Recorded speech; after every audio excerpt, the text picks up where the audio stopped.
A long time ago, in a quiet village in old Bendel State, lived two inseparable friends, Edijana and Etakibuebu.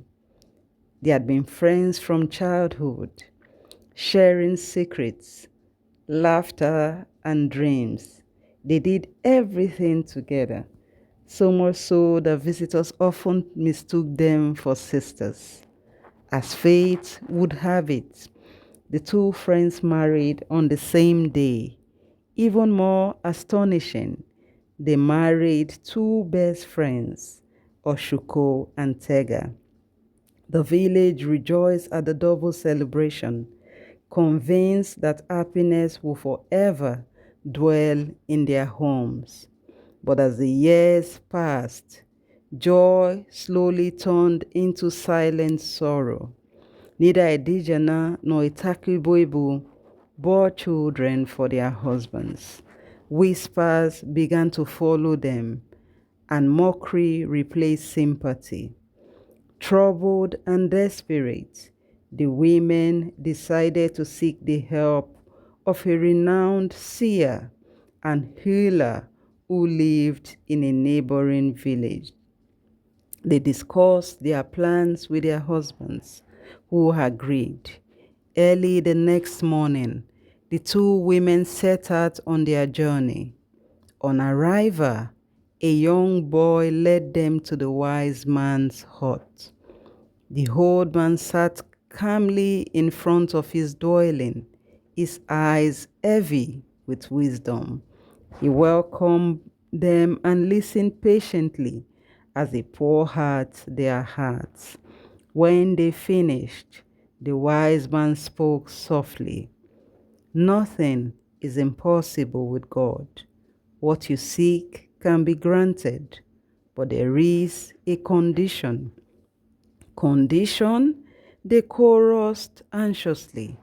Yes, he said, you must both agree to go mad for a few years. Mad? They exclaimed in shock. Etakibuebu stepped forward. Wise one, do you mean madness as in shouting, picking things from the ground, and behaving abnormally? Yes, the old man replied calmly. Etakibuebu quickly pulled Edijana aside. My friend, this is something I can never agree to. Me, with all my beauty, go mad. God forbid. I would rather remain childless. Edijana sighed deeply. We have endured humiliation for years. If madness for a few years will give us children and restore our joy, then I'm willing to pay the price. Etakibuebu's face hardened. This time, my answer is capital no. I won't return to that hut. You want me to go mad so that my husband can abandon me? Never. And with that, she walked away without looking back. With a heavy heart, Edijana returned to the wise man and accepted the condition. The old man handed her a bottle filled with a strange liquid. Tonight, he instructed, pray, speak your intention, and drink it all. In 9 months, your request shall be granted. Edijana returned home and told her husband everything.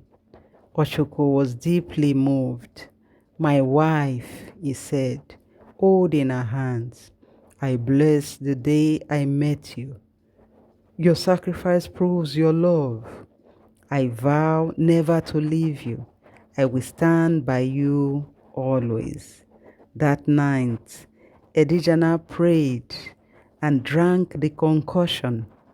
The next month, she conceived. Joy filled their home, and 9 months later, she gave birth to a handsome baby boy named Oshukomena. He became the pride of the village, admired by all.